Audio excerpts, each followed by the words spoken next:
नमस्कार, मैं डॉक्टर रजनीश कुमार आप सभी का एक बार फिर से हार्दिक स्वागत करता हूं। हिंदी साहित्य का इतिहास आचार्य रामचंद्र शुक्ल के इतिहास ग्रंथ के आधार पर हम टेस्ट नंबर 34 लेकर आप सभी के सामने हाजिर हैं, जिसके अंतर्गत हम बात करेंगे रीतिकाल के अन्य कवि भाग 4 के ऊपर। तो हम चलते हैं, देखते हैं कि आगे कौन कौन से प्रश्न हैं, आप सभी के लिए कौन कौन से प्रश्न नए हैं और कौन कौन से रिवीजन के तौर पर आ रहे हैं। तो मैं उम्मीद करूंगा कि आखिर तक काक चेष्टा बको ध्यानम के दृष्टिकोण से सभी प्रश्नों को देखेंगे और कुछ न कुछ इसमें से आप नया पाएंगे। तो चलते हैं, सीधे हम प्रश्नों पर बातचीत करते हैं और इस श्रृंखला को बढ़ाते हुए क्वेश्चन नंबर 76 के ऊपर हम बात करेंगे। स्नेह सागर किसका ग्रंथ है? ऑप्शन दिया गया है नागरीदास, जोधराज, हंसराज, जनकराज, किशोरी शरण। तो इसमें जितने भी नाम दिए गए हैं विकल्प में, आपके लिए तभी नाम हो सकता है कि नए हो नागरीदास को छोड़कर, क्योंकि इसके पहले भी हमने नागरीदास पर थोड़ा बहुत चर्चा किया हुआ है। बातों ही बातों में आप सही जवाब तक पहुंचने की कोशिश कर रहे होंगे। सही जवाब है ऑप्शन सी, हंसराज नाम के कवि हैं जिन्होंने स्नेह सागर नाम की रचना की हुई है। वैसे आप देखेंगे कि सागर शब्द से जुड़े हुए एक से अधिक ग्रंथ हैं, लेकिन अगर खुदा न खास्ता कभी ये प्रश्न आ जाए कि स्नेह सागर किसका ग्रंथ है, तो अनुराग हिंदी एकेडमी के सभी विद्यार्थी वहां पर सही जवाब देकर आए कि हंसराज ने स्नेह सागर लिखा हुआ है। अगला प्रश्न है, जनकराज किशोरी शरण का संबंध किस स्थान से है? ऑप्शन दिया गया काशी, प्रयाग, अयोध्या, मथुरा। जनकराज किशोरी शरण नाम के एक कवि रहे हैं जिनको कि आचार्य रामचंद्र शुक्ल ने रीतिकाल के अन्य कवियों की श्रेणी में रखा हुआ है, लेकिन इनका संबंध जिस स्थान से है वो काफी महत्वपूर्ण है। सही जवाब है ऑप्शन सी, अयोध्या से इनका संबंध है जनक राज किशोरी शरण। अगर आप अयोध्या कभी जाइए तो जरूर देखिए कि जनक राज किशोरी शरण के बारे में कुछ वहां पर लिखा गया है। इनकी कोई मूर्ति है कि नहीं है, जरूर एक बार नजर आप दौड़ाइएगा। अगला प्रश्न है, चाचा जी की उपाधि से प्रसिद्ध थे विठलनाथ, हित हरिवंश, नागरीदास, हित वृंदावन दास। कौन ऐसे कवि हैं जिनको कि चाचा जी की उपाधि दी गई थी? जितने भी कवि थे उनको अंकल कहकर उस समय पुकारा करते थे। हालांकि ये शब्द उस जमाने में बहुत प्रचलित नहीं रहा होगा, लेकिन आज के जितने भी विद्यार्थी हैं उनके दृष्टिकोण से चाचा जी यानी कि अंकल जी की उपाधि से प्रसिद्ध थे। कौन थे? सही जवाब हो गया ऑप्शन डी, हित वृंदावन दास। हित वृंदावन दास को जितने भी कवि थे या फिर समकालीन उनके लोग थे वो चाचा जी के नाम से पुकारा करते थे।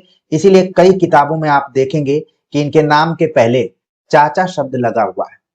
ठीक है, तो कई बार अंकल बोल देने के बाद दिक्कत भी होती है लोगों को।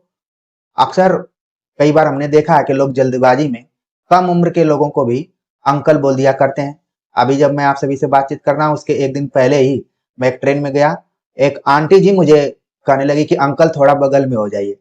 तो फिर मैंने सोचा कि क्या मेरी उम्र इतनी ज्यादा हो गई है कि इस उपाधि से पुकारा जा रहा है। लेकिन आपको ध्यान में रखना है, हिंदी साहित्य में तमाम कवियों को आपने पढ़ा, लेकिन चाचा जी के नाम से आपने जाना हित वृंदावन दास को। अगला प्रश्न है, इनकी नीति की कुंडलियां ग्राम ग्राम में प्रसिद्ध है। उपरोक्त कथन किस कवि के संदर्भ में है? इनकी नीति की कुंडलिया, ठीक है, कुंडलिया जो छंद है वो गांव गांव में प्रसिद्ध है। यहाँ ग्राम ग्राम रखा हुआ तो आप तौलने वाला मीटर न ध्यान में रखें, बल्कि ये आलोचक के शब्द हैं कि इनकी नीति की कुंडलिया ग्राम ग्राम में प्रसिद्ध है। उपरोक्त कथन किसके संदर्भ में है? ऑप्शन दिया गया है रहीम, गिरधर कविराय, वृंद, बैताल। एक चीज आपको देखना है कि विकल्प में जितने भी नाम दिए गए हैं सभी का संबंध कहीं न कहीं नीति से जुड़ा हुआ है। नीति परक दोहे रचनाएं इनकी पाई जाती रही हैं। तो इसमें से ये बात किसके संदर्भ में है? सही जवाब हो गया ऑप्शन बी, गिरधर कविराय के बारे में ये बात कही जाती है कि इनकी नीति की कुंडलियां ग्राम ग्राम में प्रसिद्ध रही। आमतौर पर अब इस तरीके की कहावतें, लोकोक्तियां, मुहावरे इत्यादि बोलने वालों की संख्या लगभग कम होती जा रही है, लेकिन पहले बिना गिरिधर कविराय के नाम को जाने हुए लोग कहावतें लोकोक्तियों का प्रयोग किया करते थे। तो ये कहीं न कहीं गिरिधर कविराय जैसे कवियों का ही प्रभाव था। अगला प्रश्न है, ये कोरे पद्यकार ही कहे जा सकते हैं, सूक्तिकार भी नहीं। आचार्य रामचंद्र शुक्ल का उपयुक्त कथन किसके संदर्भ में?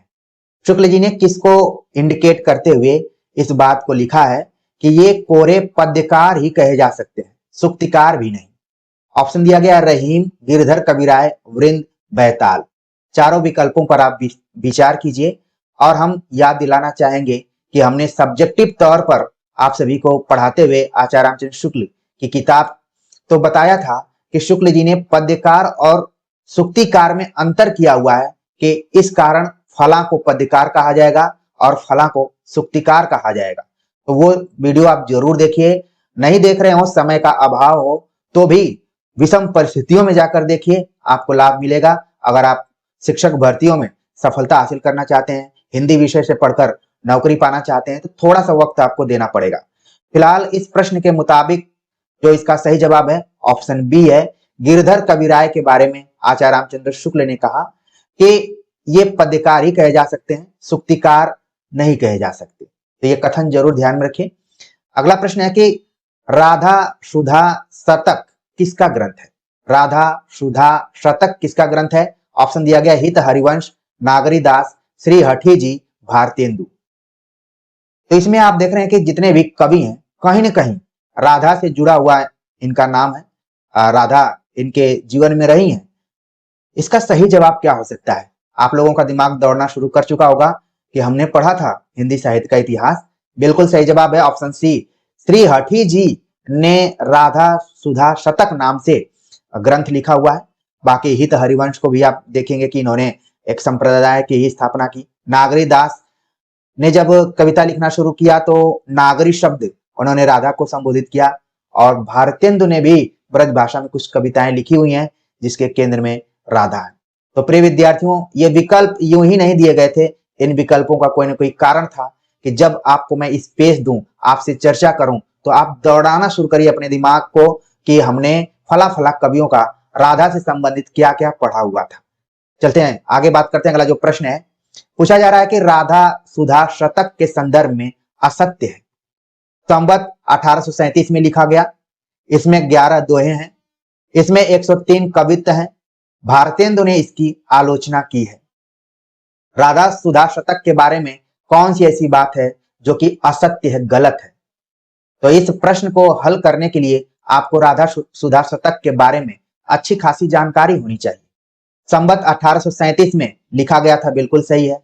इसमें 11 दोहे हैं, ज्यादा दोहे आप नहीं देख रहे हैं, सिर्फ 11 दोहे हैं। इसमें 103 कवित्व, 103 कवित्व इसमें शामिल किए गए हैं। भारतेंदु का ये बहुत ही प्रिय ग्रंथ था, इसीलिए हमने पिछले प्रश्न में आप सभी से कहा था कि भारतेंदु ने भी राधा को केंद्र में रखते हुए कुछ कविताएं लिखे हैं। तो कहीं न कहीं उनको ये चीज कहां से मिली है? वो राधा सुधा शतक ग्रंथ पढ़ने के बाद उनको बहुत ही अच्छा लगा, यानी कि आलोचना नहीं की है। सही जवाब हो गया ऑप्शन डी।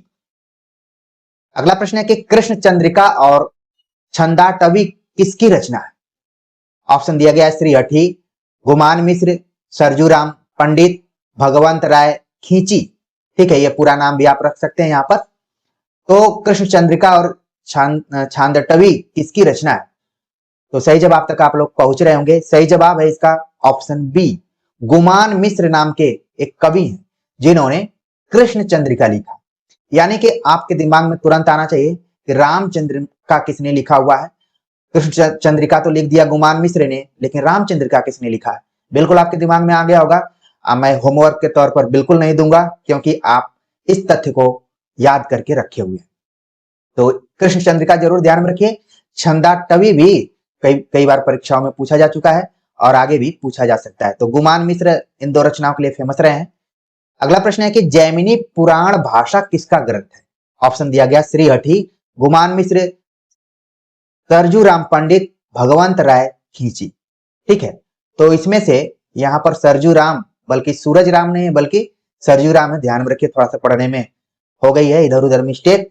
तो बातों ही बातों में आप जैमिनी पुराण भाषा किसका ग्रंथ है वहां तक पहुंच गए होंगे। सही जवाब हो गया इसका ऑप्शन सी, सरजू राम पंडित नाम से कवि हैं जिन्होंने जैमिनी पुराण भाषा नाम से ग्रंथ लिखा हुआ है। अगला प्रश्न है कि हनुमत पच्चीसी किसका ग्रंथ है? हनुमत पच्चीसी किसका ग्रंथ है? ऑप्शन दिया गया श्री हठी, गुमान मिश्र, सरजू राम, भगवंत राय खींची। किसने लिखा है हनुमत पच्चीसी? ठीक है, तो इसका जो यहाँ पर सही जवाब हो रहा है ऑप्शन डी हो रहा है, भगवंत राय खींची ने हनुमत पच्चीसी नाम से ग्रंथ लिखा हुआ है। यानी कि आप देखेंगे कि राम, लक्ष्मण, सीता और हनुमान को केंद्र में रखते हुए ढेर सारे ग्रंथ लिखे गए हैं और उनके नाम आप हिंदी साहित्य का इतिहास पढ़ते हुए अपने दिमाग में जरूर रखेंगे। हमने कम्युनिटी सेक्शन में एक सवाल पूछा था कि सीता वनवास नाम से किसने लिखा हुआ है, और एक विद्यार्थी, मुझे काफी अच्छा लगा कि उन्होंने सीता वनवास का तो बताया ही उत्तर, उन्होंने एक और तथ्य बताया कि वैदेही वनवास। देखा जाए तो बात वही है, बस यहाँ पर नाम बदल जा रहा है। और हिंदी साहित्य में बचा क्या है? बदले हुए नाम ही तो आपको ध्यान में रखने हैं, चाहे वो रचनाकार के नाम हो, चाहे रचनाओं के नाम हो, चाहे उनके प्रकाशन वर्षों का नाम। ठीक है, तो यही है, आपको अपने दिमाग में बैठाना है। जितना आप पढ़ाई करेंगे उतना ही नए तथ्य आपके दिमाग में आते जाएंगे, आपकी परेशानियां भी बढ़ेंगी। लेकिन उन हजारों प्रश्नों में से आप अपने को मनोबल बढ़ाते हुए जब एग्जाम में जाएंगे तो देखेंगे कि आपका सब पढ़ा हुआ आ रहा है। बस थोड़ा थोड़ा जो ट्रिकी मिस्टेक्स होते हैं उनको आप संभाल लेते हैं तो निश्चित तौर पर आप अपने परीक्षा में सफल हो जाएंगे। तो हनुमत पच्चीसी किसका ग्रंथ है? बातों ही बातों में मैंने आपको स्पेस दिया था आपसे चर्चा करते हुए कि आप भगवंत राय खींची, जो कि बहुत कम पूछे जाते हैं, फिर भी दिन खराब हो तो ये प्रश्न आ सकते हैं। अगला प्रश्न है काफी इंपॉर्टेंट, सूदन किसके दरबारी कवि थे? सूदन कवि से प्राय सवाल पूछे जाते रहे हैं। वीर रस से युक्त कविताएं लिखा करते थे, जिस तरीके से भूषण लिखते थे उसी तरीके से सूदन भी लिखते थे। लेकिन यहाँ पर बदला हुआ प्रश्न है, किस दरबारी कवि के दरबार में रहा करते थे, किसके दरबार में रहा करते थे, कुल बताना है। ऑप्शन दिया गया है पृथ्वी सिंह, बदन सिंह, सूरजमल, सामंत सिंह। इसका सही जवाब आपके दिमाग में आ गया होगा कि सर हमने पढ़ा था कि सूरजमल के दरबार में थे, और सूरजमल एक उपनाम है, सही नाम तो है सुजान सिंह। इसीलिए इन्होंने एक ग्रंथ लिखा सुजान चरित। आगे आपको समझ में आ जाएगा। तो इस प्रश्न के बहाने आपने सूदन को जाना, उनकी रचना को जाना, वो किसके दरबार में रहा करते थे उसके बारे में जाना, और जो रीतिकाल की एक खास प्रवृत्ति है कि इस काल के जितने भी कवि थे वो दरबारी कवि थे। इन सभी महत्वपूर्ण तथ्यों से सिर्फ एक छोटे से प्रश्न के बहाने आप समझ गए। सूरजमल के दरबार में रहा करते थे, सूरजमल का जो वास्तविक नाम था वो सुजान सिंह था। अगला प्रश्न सुजान चरित से जुड़ा हुआ है, यानी सूदन से ही जुड़ा है। सुजान चरित के संदर्भ में असत्य है। अक्सर आप देखेंगे कि प्रश्नों के पूछने का जो पैटर्न है वो असत्य, नहीं, सुमेलित नहीं, इस टाइप से ही पूछे जाते हैं। यानी कि इस तरीके के प्रश्न बनाने थोड़े से इजी होते हैं। बातों ही बातों में आपने ऑप्शन को पढ़ लिया होगा। सूदनकृत प्रबंध काव्य है सुजान चरित, यह वीर रसात्मक ग्रंथ है, यह 7 जंगों में विभक्त है, इसकी भाषा सीधी सपाट है। कौन सी बात है जो कि गलत है सुजान चरित के संदर्भ में? आपका दिमाग दौड़ना शुरू कर चुका होगा, बल्कि दौड़कर जाकर सही जवाब तक पहुंच गया होगा। सही जवाब है ऑप्शन डी, इसकी भाषा सीधी सपाट नहीं है, बल्कि आचार्य रामचंद्र शुक्ल ने लिखा कि बहुत ही उबड़ खाबड़ भाषा का प्रयोग सूदन ने किया हुआ है। तो ये ऑप्शन यहाँ पर गलत हो गया, असत्य है कि सीधी सपाट है, बल्कि क्या है, उबड़ खाबड़ है। लेकिन आप अगर सुजान चरित के बारे में कुछ नहीं जानते हैं तो इस छोटे से प्रश्न के बहाने आप बहुत कुछ जान जाएंगे कि यह सूदन का प्रबंध काव्य है, वीर रस में लिखा गया है, और सबसे बड़ी बात है कि 7 जंगों में बटा हुआ है। अभी तक आपने देखा कि ग्रंथ अलग अलग पार्ट में बटा करते थे। पूछा जा सकता है कि जो सुजान चरित है वो किस नेचर में बटा हुआ है, जैसे कि रामचरितमानस कांड में है, पद्मावत खंड में है, उसी तरीके से आप देख रहे हैं कि सुजान चरित किस में बटा हुआ है, जंग में बटा हुआ है। यानी कि इसमें युद्धों का ही वर्णन किया गया है। ठीक, सही जवाब हो गया प्रश्न के मुताबिक ऑप्शन डी। अगला प्रश्न है ब्रज विलास किसकी रचना है? ऑप्शन दिया गया रसखान, श्रीहठी, ब्रजवासी दास, नागरी दास। ब्रज विलास किसकी रचना है? इसके लिए आपको ज्यादा माथापच्ची नहीं करना है। सही जवाब है ऑप्शन सी, ब्रजवासी दास ने ब्रज विलास नाम की रचना लिखी हुई है। अगला प्रश्न, बोधा का वास्तविक नाम था? बुद्धिराज, बुद्धिसेन, रतन सेन, मणिदेव। बोधा आमतौर पर जितना महत्वपूर्ण घनानंद, आलम, ठाकुर इत्यादि हैं उतने ही महत्वपूर्ण है बोधा। प्राय इनसे सवाल पूछा जाता है, रीति मुक्त कवि के अंतर्गत इनको रखा गया है। लेकिन यहाँ पर जो प्रश्न पूछा जा रहा है, इनका वास्तविक नाम क्या था? आप अपना दिमाग लगा चुके होंगे। सही जवाब है ऑप्शन बी, बुद्धिसेन इनका वास्तविक नाम था। लेकिन राजा इनसे काफी प्यार करते थे और इन्होंने प्यार में ही इनका नाम बोधा रख दिया।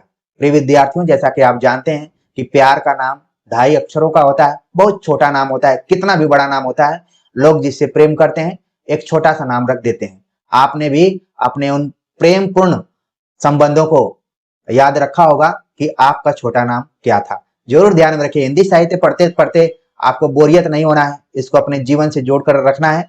बोधा का सही नाम तो बुद्धिसेन था, लेकिन राजा उनको बहुत प्यार करते थे और उन्होंने उनको बोधा कहना शुरू किया और इसी नाम से वो क्या हो गए, फेमस हो गए। बहुत सारे लोग अपने वास्तविक नाम से उतना फेमस नहीं हुए जितने किन दिए गए नामों से फेमस हो गए। अगला प्रश्न है कि बोधा किसके दरबार में रहा करते थे? ओरछा, छत्रसाल, पन्ना, जयसिंह। बोधा जिनको कि महाराज बहुत पसंद करते थे, बल्कि प्यार करते थे, वो किसके दरबार में थे? पन्ना दरबार में रहा करते थे। सही जवाब हो गया ऑप्शन सी। ठीक है, अगला प्रश्न है कि बोधा एक बड़े रसिक जीव थे। बोधा एक बड़े रसिक जीव थे, उपरोक्त कथन किस आलोचक का है? बड़ा ही अच्छा क्वेश्चन है ये। कई बार हमने देखा है कि बोधा से रिलेटेड क्वेश्चन पूछा जाता है कि इनको रसिक जीव, किस कवि को रसिक जीव भी कहा जाता है? तमाम कवियों को आपने पढ़ा, किसी के बारे में इस तरीके का शब्द आपने नहीं देखा, लेकिन बोधा अपने काव्य के माध्यम से, अपने व्यवहार के माध्यम से रसिक जीव प्रतीत होते हैं। इस कथन को किसने कहा है? ऑप्शन दिया गया बालकृष्ण भट्ट, महावीर प्रसाद द्विवेदी, रामचंद्र शुक्ल, विश्वनाथ प्रसाद मिश्र। कौन से ऐसे आलोचक हैं जिन्होंने बोधा को रसिक जीव कहा है? आपको सही जवाब तक पहुंचने में थोड़ा भी टाइम नहीं लगा होगा, क्योंकि आप महीनों से इस पर काम कर रहे हैं। आचार्य रामचंद्र शुक्ल का यह कथन है कि बोधा एक बड़े रसिक जीव थे। ठीक, अगला प्रश्न है कि निम्नलिखित में से किन कवियों को प्रेम करने के जुर्म में देश निकलने का दंड मिला था? बहुत ही मौलिक तरीके का यह प्रश्न है, आपको ध्यान में रखना पड़ेगा कि एक जमाना था, आज भी आप देखेंगे प्रेम का जुर्म आपको भरना पड़ता है, प्रेम का दंड मिल जाता है। कई बार आपने देखा होगा अपने लाइफ में भी। तो उस जमाने में जितने कवि थे, कौन कौन से ऐसे कवि थे जिनको कि प्रेम के जुर्म में देश निकलने का दंड मिला हुआ था? ऑप्शन दिया गया आलम, घनानंद, बोधा। उपरोक्त में से एक से अधिक, उपरोक्त में से कोई नहीं। आप अपना दिमाग दौड़ाना शुरू कर चुके होंगे, बल्कि आप इसको अपने दिमाग में पहले से ही रखे होंगे कि हमने पढ़ा था कि घनानंद सुजान से जब प्रेम कर रहे थे तो इनको देश से बाहर निकाल दिया गया। बोधा जब सुभान से प्रेम कर रहे थे, इनको देश से बाहर निकाल दिया गया। और इतना ये दोनों तथ्य फेमस हुआ कि आपके एग्जाम में भी पूछा जाता है कि घनानंद की प्रेमिका कौन थी, बोधा की प्रेमिका कौन थी। उस समय आप अपनी प्रेमिका को भूल जाते हैं और घनानंद और बोधा की प्रेमिका को याद रखते हैं। तो सही जवाब क्या हो गया? ऑप्शन डी हो गया, उपरोक्त में से एक से अधिक। ठीक है, तो देखिए हिंदी साहित्य आपके जीवन से जुड़ा हुआ है और उसी तरीके से जोड़कर आपको पढ़ना है। आपको आनंद आएगा और आप सफल भी हो जाएंगे और अच्छे से आप अपना मन भी लगाएंगे। तो ये प्रश्न काफी मौलिक था और हमको बनाने में काफी अच्छा लगा। अगला प्रश्न है, विरह वारिश किसका ग्रंथ है? ऑप्शन दिया गया है आलम, बोधा, ठाकुर, रसलीन। विरह वारिश किसका ग्रंथ है? सही जवाब है ऑप्शन बी, बोधा का ग्रंथ है विरह वारिश। अगला प्रश्न है कि इश्कनामा किसकी रचना है? जाहिर सी बात है कि जो प्रेम करेगा वो इश्क पर लिखेगा, जो जिसका प्रेम टूटेगा वो विरह पर लिखेगा। तो घनानंद और बोधा, इन दोनों की रचनाओं को आप देखेंगे कि कहीं न कहीं इसमें समानता दिखलाई पड़ती है। इश्कनामा किसकी रचना है? ऑप्शन दिया गया आलम, बोधा, ठाकुर, रसलीन। सही जवाब हो गया ऑप्शन बी, बोधा। इसी तरीके से इश्क लता नाम से एक रचना लिखी गई है। आप सभी के लिए इस प्रैक्टिस सेट में होमवर्क है कि आप जरूर कमेंट कीजिए कि किसके द्वारा लिखी गई। इश्कनामा तो आप बोधा जरूर ध्यान में रखेंगे। अगला प्रश्न है कि बोधा के संदर्भ में असत्य आचार्य रामचंद्र शुक्ल का कथन नहीं है। कौन सा कथन है जो शुक्ल जी ने बोधा के बारे में नहीं कहा? बोधा एक रसोन्मत्त कवि थे, इससे इन्होंने कोई रीति ग्रंथ न लिखकर अपनी मौज के अनुसार फुटकल पद्यों की रचना की। इसी कारण इनको रीति मुक्त कवियों में रखा जाता है। यूं ही नहीं रखा गया है, बल्कि वो एक रसोन्मत्त, खासतौर से आपने देखा होगा कि जो लोग प्रेम करते हैं वो थोड़े से क्रांतिकारी होते हैं। सभी लोग प्रेम नहीं कर सकते। जो दब्बू किस्म के लोग होते हैं वो प्रेम नहीं कर पाते हैं, बस प्रेम का छलावा देते हैं।